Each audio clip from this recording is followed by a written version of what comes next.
capítulo 2, verso 8 al 13.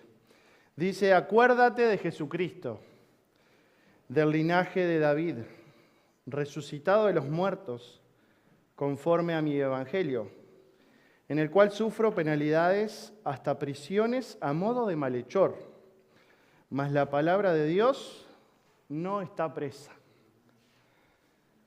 Por tanto, todo lo soporto por amor de los escogidos, para que ellos también obtengan la salvación que es en Cristo Jesús, con gloria eterna. Palabra fiel es esta: si somos muertos con Él, también viviremos con Él. Si sufrimos, también reinaremos con Él. Si le negáremos, Él también nos negará. Si fuéramos infieles, Él permanece fiel. Él no puede negarse a sí mismo. Él no puede negarse a sí mismo. Podemos tomar asiento. Te damos gracias, Dios, por esta mañana. Queremos venir delante de tu palabra con una actitud humilde, Señor, pidiéndote que tu Espíritu Santo nos asista en este momento para escucharla, Señor. Te necesitamos. No estamos acá, como recordamos recién, por ser buenos, por haber hecho algo. Estamos en este lugar exclusivamente por los méritos de Jesús en la cruz. La persona que nos convoca es Jesucristo. Y hoy tu palabra nos dice que nos acordemos de Jesucristo. Que nos acordemos de Jesucristo. Señor, bendice a cada persona que viene por primera vez, que viene fatigado, cansado, con cargas, que tú le abraces en esta mañana. Que tu Espíritu Santo nos sane, nos anime, nos consuele, nos recuerde, nos enseñe a obedecer todo lo que Jesús nos enseñó. En el nombre de Él oramos. Amén. Amén. Recuerdos.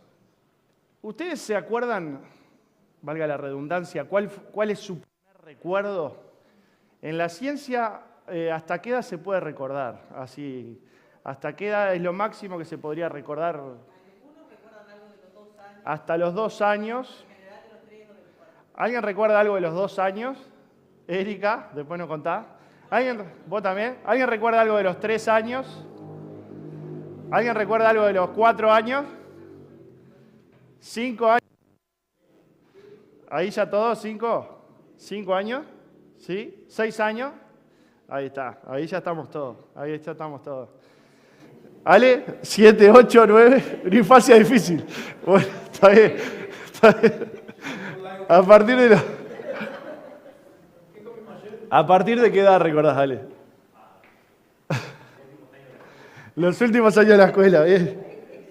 Porque eso también tiene la mente, que la mente selecciona y la mente guarda recuerdos negativos o recuerdos traumáticos, los guarda en algún lugar. No sé si vieron la película Intensamente, ¿sí? ¿Vieron los recuerdos? Cuando se genera un recuerdo, va el recuerdo a un lugar, a una isla, y bueno, la mente tiene como esos cables, esas conexiones, y los recuerdos van a distintos lugares. Algunos lugares se van muy profundos los recuerdos, otros recuerdos están ahí más accesibles.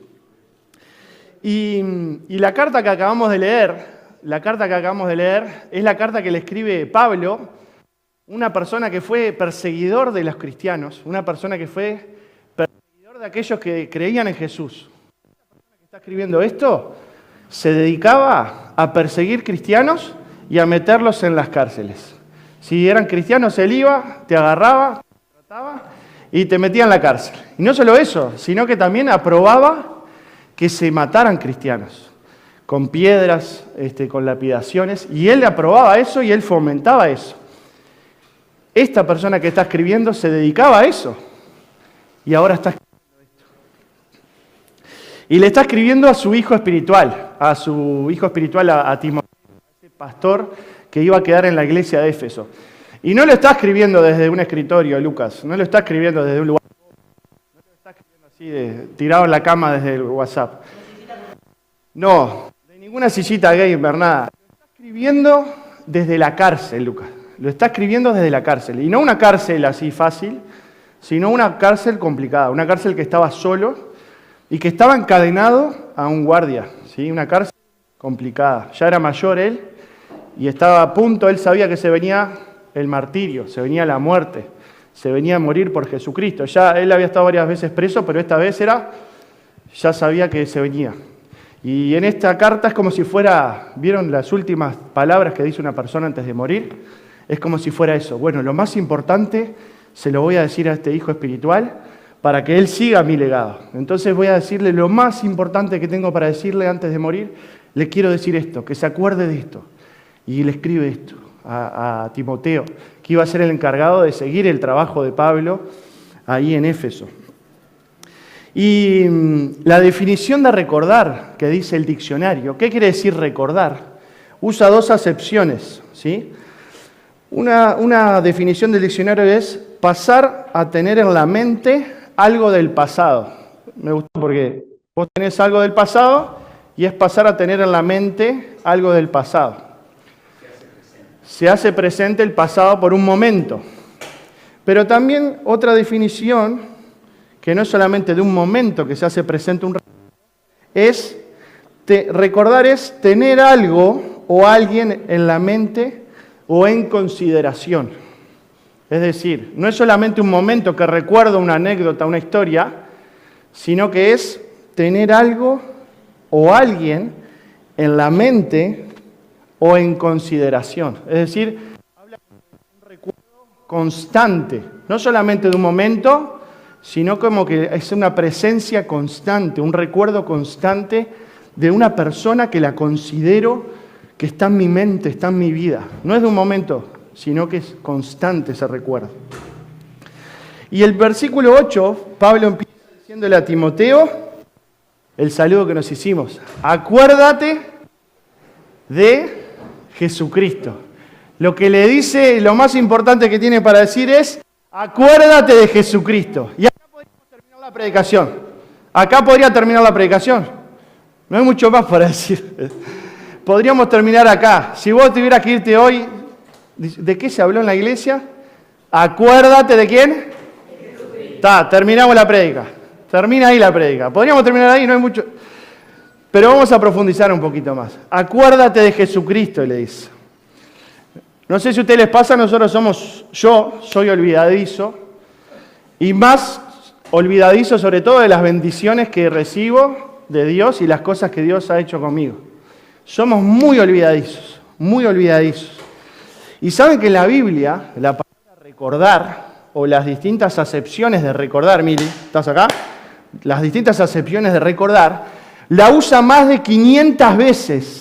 Más de 500 veces usa la Biblia la palabra, ¿cuál palabra? Recordar. Muy bien, recordaste. Más de 500 veces usa la palabra recordar. Y le dice, acuérdate de Jesucristo. Y Jesucristo es un nombre compuesto, es un nombre que es por dos nombres, ¿no?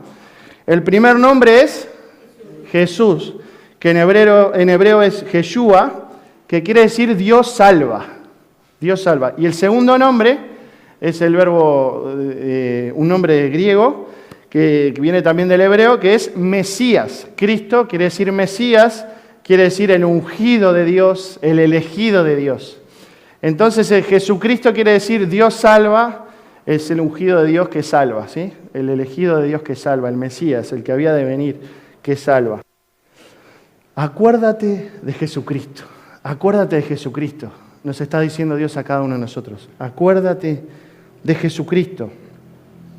Y le dice a Timoteo, acuérdate de Jesucristo, del linaje de David, es decir, de la familia de David, de la genealogía de David, ¿sí? Resucitado de los muertos conforme a mi evangelio. Jesucristo era descendiente de la familia del rey David. Y hoy estuvimos hablando de una canción que escribió David, del Salmo 51. Me encantó ese salmo porque tiene mucho que ver con esto. Acuérdate de Jesucristo, que viene de la familia de David. ¿Y por qué es esto de la familia de David? Porque en Jesucristo se está cumpliendo una profecía que está en 2 Samuel 7, 12 y 13, que el Mesías iba a venir del linaje de la familia de David. Entonces le está diciendo, esta persona que es Jesucristo es el mismo de la profecía que vos leíste de chico en la sinagoga, es la misma persona. Es la persona que estamos esperando, es el Mesías, es el elegido de Dios. Y es totalmente humano, es 100% humano. Jesucristo es la encarnación de Dios, es totalmente humano. Pero no solamente es totalmente humano, sino que también Jesucristo es el resucitado de los muertos. Es decir, que es totalmente Dios. Jesucristo es totalmente hombre, Dios. 100% hombre, 100% Dios. Cualquier cosa que se aleje de eso no tiene que ver con el cristianismo. Jesucristo es totalmente hombre y totalmente Dios. Ese es un misterio, es la encarnación de Dios en una persona, en un bebé. Entonces le dice que estas dos cosas sumadas, la profecía, si hiciéramos una ecuación, la profecía más la resurrección de Jesús es igual ¿a qué? Al Evangelio. Es igual al Evangelio. En el verso 8 le dice, acuérdate de Jesucristo, del linaje de David, resucitado de los muertos, conforme a mi Evangelio. Otras versiones dicen, este es el Evangelio. No le dé mucha vuelta, este es el Evangelio. Jesús es el Mesías y resucitó de los muertos. Este es el Evangelio. Esto es lo más importante que te quiero que te acuerdes. Este es el Evangelio, que Jesús resucitó. Ese es el Evangelio, acordate de eso. Esa es la buena noticia que tenés que contarle a todos tus paisanos. Esa es la buena noticia. Jesús, Mesías, Jesús, ungido de Dios, Jesús es el Dios que salva. Jesús hombre, Jesús Dios. En Hebreos nos habla un poquito de esto de Cristo hombre.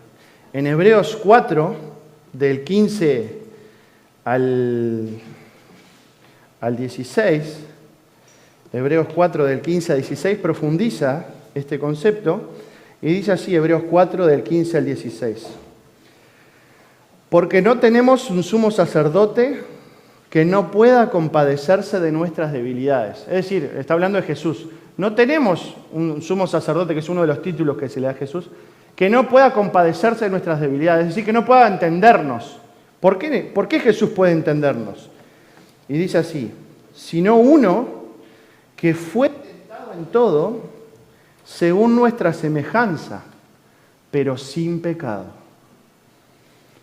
Uno que fue tentado en todos, pero sin pecado. ¿Sí? Jesús, como hombre, experimentó lo mismo que vos, lo mismo que yo, pero no pecó. Y eso es interesante, saber que Jesús sintió lo mismo que vos. Sintió lo mismo que estás sintiendo ahora, porque Él lo experimentó, pero no pecó. Y eso nos da una esperanza que dice, acerquémonos pues confiadamente, con confianza, al trono de la gracia para alcanzar misericordia y hallar gracia para el oportuno socorro. Jesús vivió lo mismo que vos y que yo, pero no pecó. Él te entiende, Él conoce lo que estás pasando. Y también recordamos a Cristo como Dios.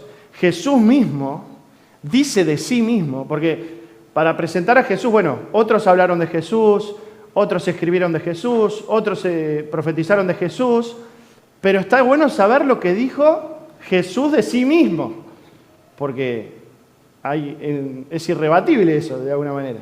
Y Jesús dijo de sí mismo en Juan 11, dijo, yo soy, que eso quiere decir Dios, yo soy Dios, yo soy la resurrección y la vida. El que crea en mí, aunque esté muerto, vivirá. Y eso es Juan 11, 25. Entonces tenemos a Jesucristo humano que nos entiende y tenemos a Jesucristo Dios que resucitó de los muertos. Y dice, yo soy la resurrección y la vida. El que cree en mí, aunque esté muerto, vivirá. Y te quiero preguntar, ¿vos creíste en Jesús? ¿Vos creíste en Jesús como tu Dios? ¿Vos creíste en Jesús como tu Salvador personal? ¿O solo venís a la iglesia, solo simpatizás con Jesús? ¿Vos creés que Dios es Jesús? ¿Que Jesús es Dios? ¿Creés que es tu Salvador? Que el Espíritu Santo te convenza de pecado y que te lleve a sus pies. Y Jesús, conociéndonos a los humanos, conociéndonos a los humanos, que somos olvidadizos y olvidadizos de las cosas buenas, le dijo a sus amigos, antes de irse también, vieron que las palabras antes de despedirse, antes de partir de este tiempo, son importantes. Jesús antes de irse, en la última cena, le dice a sus amigos, hagan esto en memoria de mí. Y le está hablando de recordar en el pan, en el vino, recordarlo. Por eso es tan importante, y a mí me gusta tanto, esta tradición de recordar seguido a Jesús, ¿sí? También la importancia de la Santa Cena y la centralidad de la Santa Cena, y les invito a que podamos seguir fortaleciendo este espacio de celebrar y hacer memoria juntos, unánimes, todos a la vez. Jesús dijo, conociéndome, hagan esto en memoria de mí, y hacelo seguido porque te olvidás, Lucas, te olvidás. Precisás hacer esto. Pero hermanos, creer en este evangelio, creer en esta buena noticia, tiene consecuencias. Y son consecuencias que a mí me gustaría no leerlas, sinceramente. No me gustaría experimentar estas consecuencias. Estamos acostumbrados a escuchar un evangelio que nos soluciona los problemas. Y Jesús no vino a solucionar tus problemas, a solucionar mis problemas. En un sentido lo digo, ¿no? Jesús vino a salvarte. Y a veces predicamos que Jesús es un solucionador de problemas.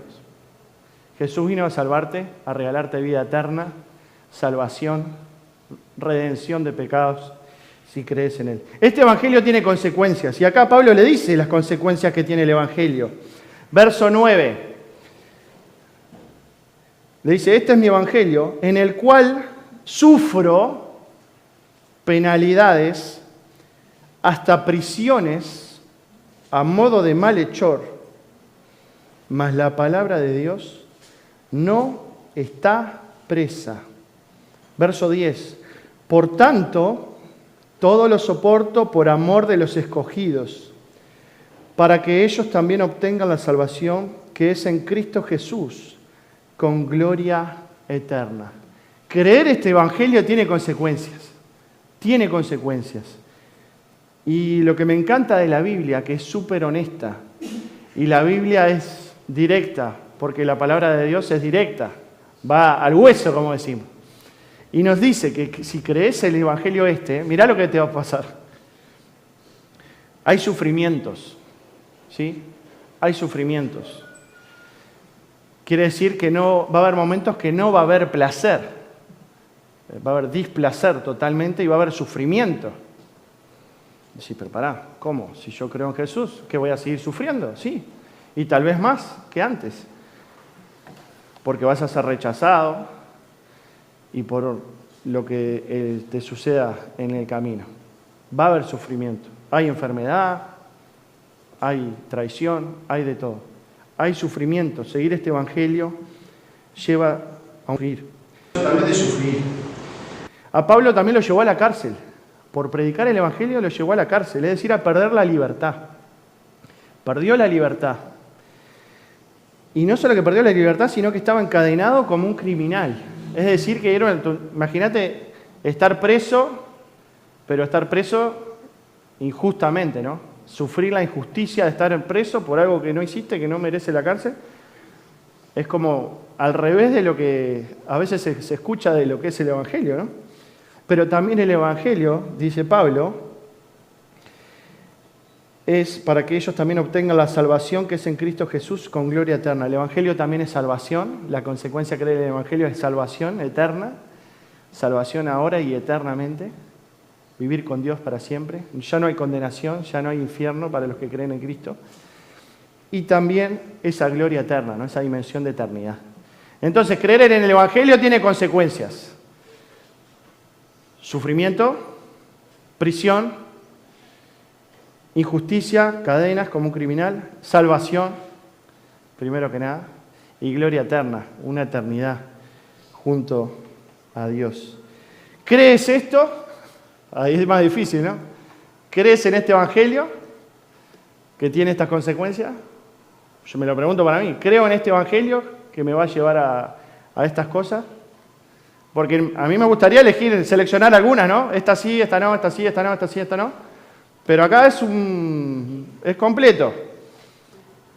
¿Crees esto, Lucas? ¿Crees esto vos? Primera Pedro 2 nos amplía un poquito el panorama. Primera Pedro 2.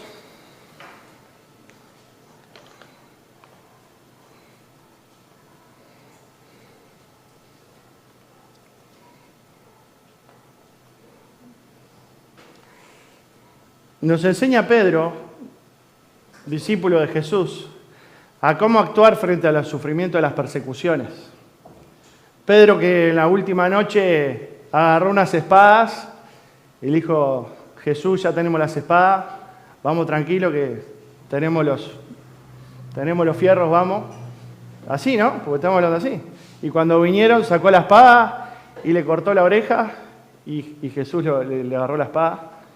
Dijo: no, no es así. Le dejó clarita la lección, ¿no? Y este Pedro escribe lo siguiente. Primera Pedro 2, 21 al 25. Pues para esto fuisteis llamados, porque también Cristo padeció por nosotros, dejándonos ejemplo de este padecimiento, para que sigáis sus pisadas. Está diciendo seguir las pisadas del sufriente, ¿no? Porque a veces si seguir a Jesús, las partes buenas nomás, ¿no? Acá está diciendo, nos dejó ejemplo para que sigáis sus pisadas, el cual no hizo pecado, ni se halló engaño en su boca. Verso 23. Quien cuando le maldecían, no respondía con maldición. Pedro lo vio en primera persona. Cuando padecía, no amenazaba, sino encomendaba la causa al que juzga justamente. ¿Sí? Ese sentimiento de venganza, como dice Romanos, lo depositaba en Dios, que es el único juez. Verso 24, quien llevó él mismo nuestros pecados en su cuerpo sobre el madero, para que nosotros, estando muertos a los pecados, vivamos a la justicia, y por cuya herida fuisteis sanados. Hablando ahí de Isaías. Porque vosotros erais como ovejas descarriadas, pero ahora habéis vuelto al pastor y obispo de vuestras almas. Es una masterclass de cómo atravesar los sufrimientos y las penalidades, ¿no? Seguir a Jesús, en todo lo que implica seguir a Jesús. Qué desafío para mí, en todo lo que implica, las consecuencias del Evangelio. Y Pablo, en este momento de prisión, él tenía una esperanza que lo animaba a escribir estas cosas. Es decir, como una persona a punto de que lo van a matar por algo injusto, preso, encadenado, con frío, solo, lo habían abandonado, lo habían traicionado, ¿cómo puede escribir una persona estas cosas? Bueno, él tenía una esperanza que tenía que ver con dos cosas. Por un lado, él deja claro que la palabra de Dios no está presa. Él estaba preso, pero él tenía la esperanza y sabía que la palabra de Dios tiene poder por sí misma y que no estaba presa. ¿Sí? Y esto que la palabra no está presa, es que la palabra tiene poder por sí mismo. Tiene poder por sí mismo. Por eso nos asesoraban acá los ancianos, cada vez que haya una reunión de la iglesia, de lo que sea, para arreglar una canilla, para lo que fuera, que se lea la palabra de Dios. Porque no hay nada que podamos decir más que lo que podamos decir ahí. Aprovechemos cada momento para abrir la Biblia y leer la palabra de Dios. Porque la Biblia, el centro de la Biblia es Cristo. Entonces, si hablamos de la palabra, estamos hablando de Cristo. Y esta esperanza de que la palabra no está presa quiere decir que se puede encerrar a la persona, pero no se puede encerrar la palabra de Dios. ¿Sí? Y también quiere decir que la palabra es más que el portador de la palabra. ¿Sí? Pablo estaba segurísimo de eso, que la palabra no era él, sino que era mayor a él.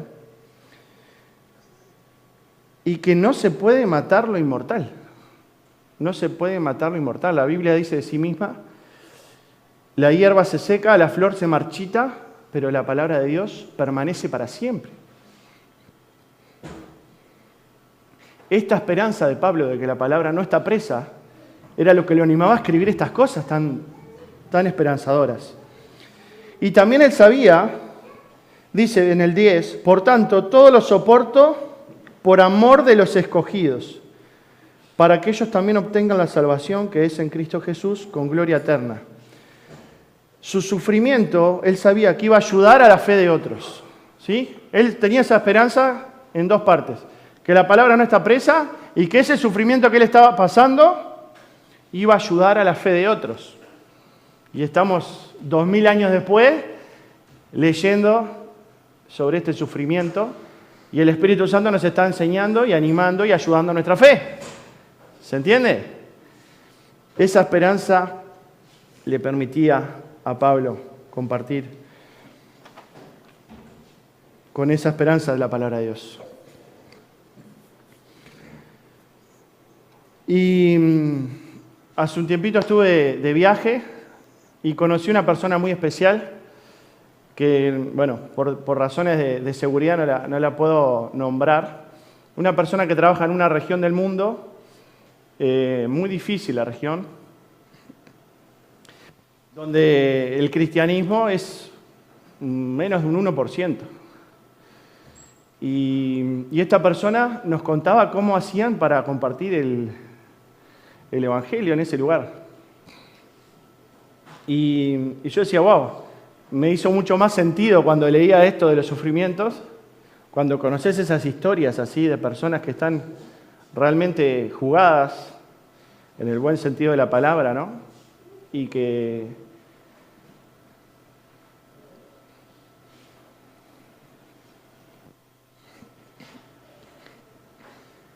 incluso han estado presos.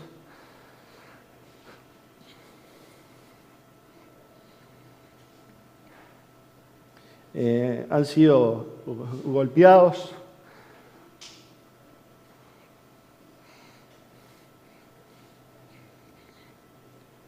Es como que se abren los ojos, ¿no? El otro día me gustó que tú comentabas que era el día de la iglesia perseguida. Y bueno, cuando uno tiene el privilegio de ver eso, también se cuestiona uno, ¿no? ¿Qué está haciendo uno para anunciar el Evangelio? Y Martín Lutero decía, Ecclesia aeres crucis est, eso es en latín, dice, la iglesia es la heredera de la cruz. En este sentido de persecución, ¿no? La iglesia es la heredera de la cruz, con todo lo que eso implica, seguir a Jesús. No solamente la parte buena, sino la parte mala. Tertuliano, uno de los padres de la iglesia, también decía, hay que leerlo en su contexto, no juzgarlo desde otro contexto. El hombre que tiene miedo de sufrir no puede pertenecer a aquel que sufrió. Son frases, no es la Biblia, son frases de personas nomás, pero que también son escritas en contextos de persecución. Pero lo interesante que la iglesia en este momento que estamos leyendo, en esta época que estamos leyendo, hubo un incendio en Roma, posiblemente hecho por el emperador para reconstruir Roma de una mejor manera.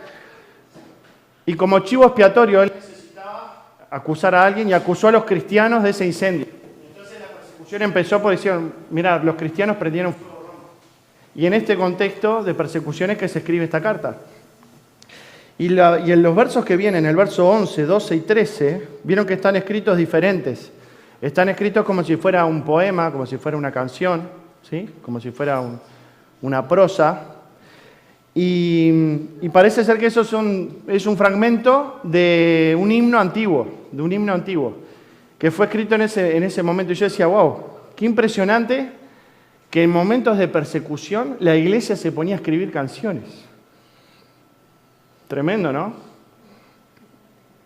En momentos de persecución la iglesia escribía canciones. En algunos hemos escuchado historias como a veces a los artistas cuando los quieren silenciar les fracturan las manos para que no toquen más la guitarra. O les hacen diferentes cosas en las cuerdas vocales para quemarle las cuerdas. Y en contexto de persecución, la iglesia escribe canciones. La iglesia escribe canciones. Digo, qué impresionante. En contexto de persecución, la iglesia se pone a escribir canciones. Se pone a escribir su fe. Y llega hasta hoy. Y esta palabra que trae el apóstol Pablo acá a Timoteo viene de Jesucristo, ¿no? Empezamos diciendo, acuérdate de Jesucristo. Y si vamos a Mateo, al Evangelio según Mateo, podemos escuchar del Señor mismo, ¿no? Y ver de dónde saca estas ideas Pablo, ¿no? Las saca de Jesús, ni más ni menos.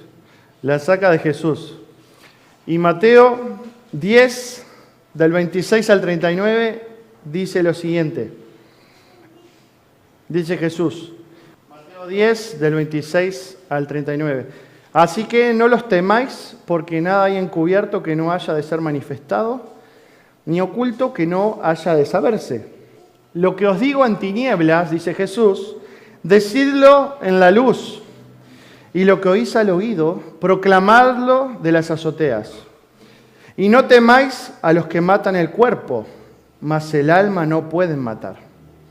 Temed más bien a aquel que puede destruir el alma y el cuerpo en el infierno. Verso 29, estamos leyendo Mateo 10, 29. ¿No se venden 2 pajarillos por un cuarto? Con todo, ni uno de ellos cae a tierra sin vuestro Padre, pues aún vuestros cabellos están todos contados. Así que no temáis, más valéis vosotros que muchos pajarillos. A cualquiera, pues, que me confiese delante de los hombres, yo también le confesaré delante de mi Padre que está en los cielos. Y a cualquiera que me niegue delante de los hombres, yo también le negaré delante de mi Padre que está en los cielos. Podemos seguir leyendo, pero vamos. El 39 dice, el que haya su vida la perderá, y el que pierde su vida por causa mía la hallará. Estas palabras de Pablo salen de Jesús mismo, ¿no? Y vamos a leer esta canción que escribió la iglesia en tiempos de persecución.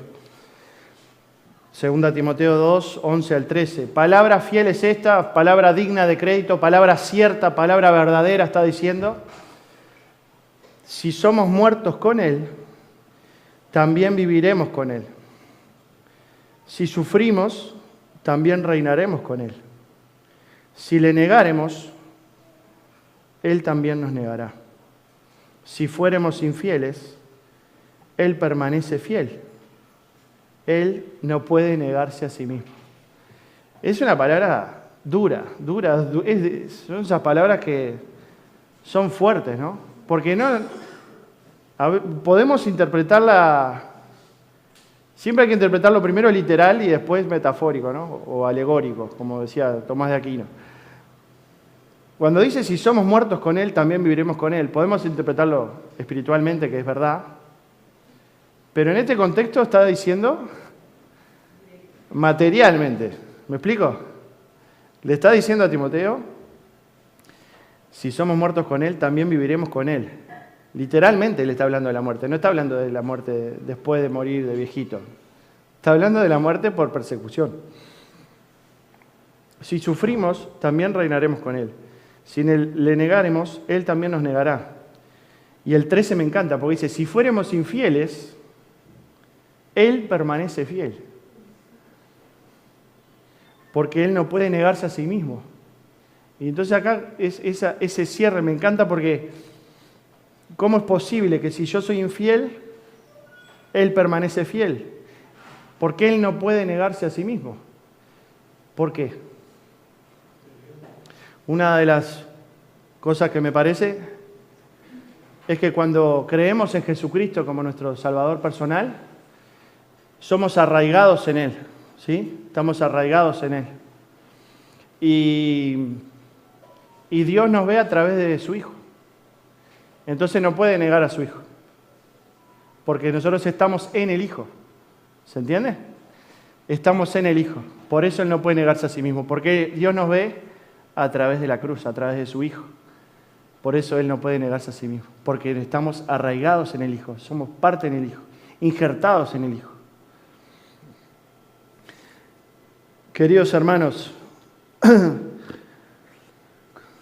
pensando cada uno en nosotros, en nuestra mente, en nuestro corazón, a nivel personal, yo me preguntaba, después de estas experiencias que les contaba muy brevemente, me hago la pregunta, ¿qué significa vivir para Cristo hoy? ¿Qué significa vivir para Cristo hoy? Y también me preguntaba, ¿qué significa morir para Cristo hoy? ¿Qué significa hoy acá en Uruguay vivir y morir para Cristo? Y también me preguntaba, ¿cómo someto mi cultura y privilegios por amor a otros? ¿Cómo someto mi cultura, mis privilegios por amor a otros? Es decir, ¿cómo elijo sufrir por amor a otras personas? Como cristianos heredamos la cruz y el sufrimiento de la cruz. Esa parte también se hereda. Pero también la resurrección y la gloria de la cruz. Las dos cosas. ¿Sí? Las dos cosas juntas. Son inseparables, eso lo decía Barclay. Son inseparables. El Evangelio es completo, tiene consecuencias completas. Salvación eterna, liberación de la condenación eterna, vida eterna, perdón de pecados, porque estamos en el Hijo, pero también esta dimensión de sufrimiento y de penalidades, injusticia, etcétera, etcétera. Como iglesia, hermanos, como iglesia local acá, la iglesia es la heredera de la cruz, como decía Lutero. ¿Qué podemos hacer por la iglesia perseguida? ¿Qué podemos hacer como iglesia por la iglesia perseguida? Y ahí hay varios planes, varias cosas que se están hablando para seguir pensando. Y esto de recordar a Jesucristo, no es que nosotros los cristianos dependemos de un recuerdo, es algo que pasó en algún momento, fue una resurrección en algún momento en el pasado, sí, pasó obviamente, pero ese recuerdo es el poder de una presencia, que es la presencia del Espíritu Santo. Es ese recuerdo constante, no es que se recuerda solamente un momento, sino que es un recuerdo constante. Consideramos a Cristo constantemente en nuestra vida porque tenemos al Espíritu Santo en nuestra vida. ¿Se acuerdan en Hechos? Pero recibiréis poder cuando venga sobre ustedes el Espíritu Santo y me serán testigos en Judea, en toda Judea, en Jerusalén, en toda Judea, en Samaria y hasta lo último de la tierra, esos círculos concéntricos. Entonces es el Espíritu Santo que nos recuerda la presencia del resucitado en nosotros, a Jesucristo en nosotros. Y es ese proceso de santificación personal, cuando conoces a Cristo, empieza en vos un proceso de parecerte cada vez más a Jesús, termina con la muerte, que es la santificación personal. ¿Qué quiere decir? Cada vez más de Él en mí y menos de mí. ¿Sí? Cada vez más de Él en mí y menos de mí. ¿Sí? Y a nivel país, yo decía, bueno, yo pensaba estos países que están con tantas dificultades, bueno, estamos viendo el contexto que hay ahora mundial, es muy difícil. Son lugares donde no hay libertad, donde no hay democracia, y eso es como un caldo de cultivo para la persecución. Y acá en Uruguay tenemos como lo opuesto, y a veces no lo valoramos o no lo usamos o no lo cuidamos, y deberíamos fomentarlo más también, ¿no? Como una oportunidad. Cómo cuidamos también como país nuestra democracia, la libertad que tenemos acá en el país para predicar el Evangelio. Y como los cristianos que eran perseguidos ponían su fe en canciones quería invitarles a tener un tiempo de canto, de cantar la Biblia y cantar este texto que acabamos de leer. ¿Sí? Contentando jóvenes por la fe. No, esa no. ¿Tiene ese texto? Ah, no la conozco. Pero vamos a tener un momentito de silencio ahí, de oración, y ya compartimos la canción.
Se invita a ponernos de pie. Voy a pedir a Cristina que pueda orar para empezar este tiempo a nuestro buen Dios. Señor, te damos gracias por tu palabra, gracias por esta mañana, Señor, en la cual tú nos has hablado para que podamos meditar en ti, Señor, en qué estamos haciendo, con esta libertad que tú nos diste en este país, Señor, que podamos llevar tu palabra con fe, con esperanza, con amor a los necesitados. Bendice tu pueblo, Señor, y fortalece a tu iglesia en todo lugar. Amén. Y en todo el mundo. Amén. Podemos dar las manos y cantamos una vez más. Damos gracias, Señor, por tu palabra que es viva y eficaz y penetra hasta lo más profundo de nuestra vida, Señor. Gracias por habernos hablado en esta mañana, Padre. Queremos vivir para ti, Señor.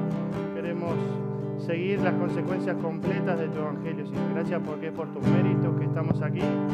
Pensamos en la iglesia perseguida, Señor, en los hermanos y hermanas que están sufriendo en este momento. Que tú les bendigas, Señor, especialmente, que tú les abraces y que mueva nuestro corazón a bendecirles también, Señor. Ayúdanos, Señor, a cómo hacerlo. En el nombre de Jesús, amén, Señor.